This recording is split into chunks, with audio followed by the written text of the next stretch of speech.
Здравейте, хора! Пак съм с вас! Доста ми е студено. Днес пак две движения. Първото е стойка на глава. Ето така.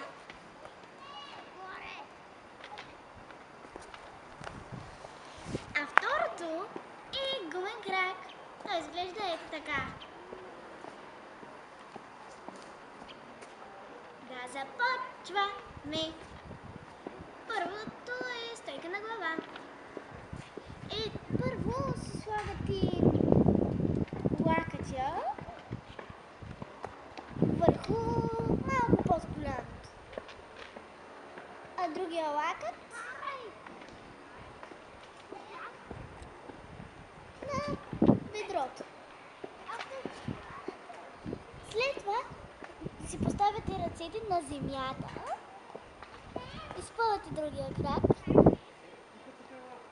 и лека по лека се повдигате. После, който иска, може да направи нещо с краката. Ще ви покажа една идейка. След като застанете, мърдате краката леко. Можете да се изправите, например, с завъртане. След това да застанете така. Нещо като... да! Да се завъртите. Да започваме с гумен крак.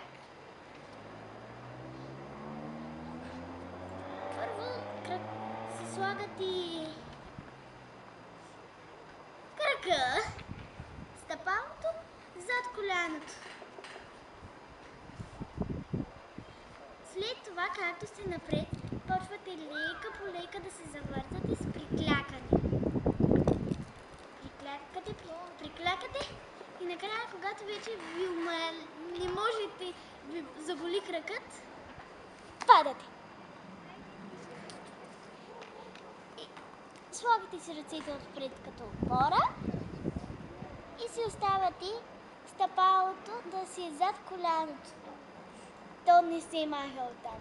След това почвате лека по лека, въртите ръцете и се избутвате нагоре, изправяте се, завъртате се и пам! Готово!